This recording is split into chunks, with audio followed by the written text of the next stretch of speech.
देखो sequence and series. Sequence क्या होता है, जैसे 1, 5, 9, 30 मैंने एक सीरीज लिख दी, ठीक है ना, ये एक सीक्वेंस है। लेकिन अगर सीरीज की बात करें तो इन सब टर्म्स का सम, ये क्या हो गया, सीरीज। नोट करो पहले फटाफट।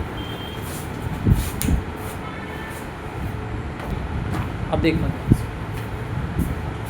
हमारे जो चैप्टर है, चैप्टर के अंदर है ज्योमेट्रिक प्रोग्रेशन।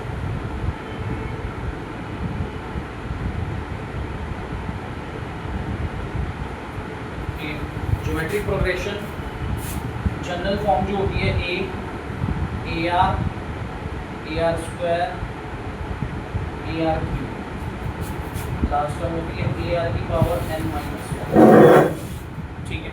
इसमें फर्स्ट टर्म को ए बोला जाता है, फिर निकलता है कॉमन रेशियो। नोट करने से पहले भाई देख लो, फर्स्ट टर्म को ए बोला जाता है, और जैसे एपी में कॉमन डिफरेंस निकलता था, इसमें कॉमन रेशियो निकलता है। कॉमन रेशियो आर से निकालते हैं, हर नेक्स्ट टर्म से डिवाइड करा दियो, जस्ट करा देना जस्ट प्रीवियस टर्म, दो कंसेक्यूटिव टर्म, नेक्स्ट टर्म जो है उसको डिवाइड करा दो प्रीवियस टर्म से, ठीक है ऐसे। या an + 1 अपॉन an, हम तो वही ऐसे कर देते हैं, सेकंड टर्म अपॉन फर्स्ट, जैसे या थर्ड अपॉन सेकंड, समझ आ गई बात। फिर उसके बाद जैसे एपी में nth टर्म होती थी, इसमें भी होती है nth term an tn, last term any term, कोई भी टर्म अगर निकालनी है तुम्हें तो उसके लिए यही फॉर्मूला होता है a इंटू आर की power n-, a into r की पावर n-, मतलब जो टर्म निकालनी है। हाँ ठीक है। फिर आता है सम ऑफ n टर्म्स का फॉर्मूला, सम ऑफ n टर्म्स का फॉर्मूला, ठीक है ना। सम ऑफ n टर्म्स आपका Sn से दिखाया जाता है, ठीक है। किससे दिखाया जाता है, Sn से।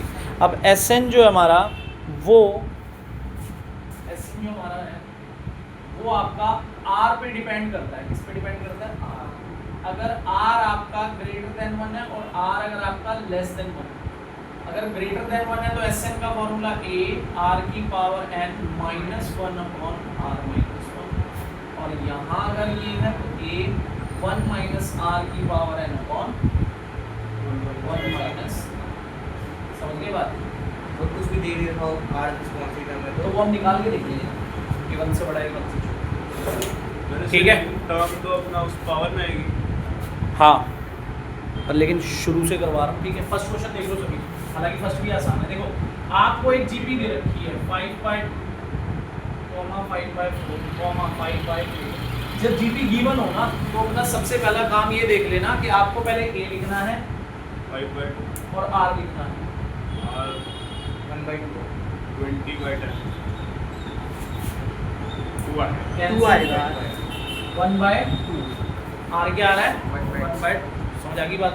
अब ये आर आ गया, हमें निकालनी है 20th टर्म। ध्यान से देखो कौन सी टर्म, 20th टर्म। तो ए आर की पावर n-1 यानी ए आर की पावर 19, 20 - 1 हो जाएगा ना।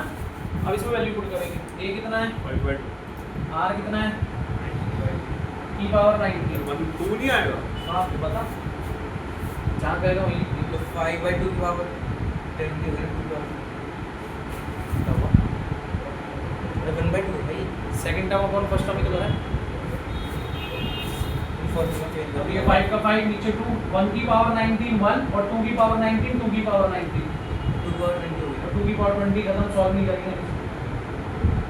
ये आंसर हो गया। कौन सी टर्म हो गई 20th टर्म, समझ आ गई बात। फिर उसके बाद nth टर्म, इसकी nth टर्म का फॉर्मूला क्या है, यहाँ पर देखो पहले ये है a कितना है r1/2 की पावर n-1 का n-1 रखेंगे, 5 का 5 2/2, 1 की पावर कुछ भी हो 1, ये 2 की power n-1, base same multiply power add हो जाएगी, तो 1 प्लस का 1 माइनस का क्या हो जाएगा, कैंसिल। तो 5/2 की पावर क्या आएगा, 10। समझ आ गई बात? नोट कर लो, फर्स्ट क्वेश्चन फिनिश हो गया। कॉमन डिस्काउंट कोई डाउट?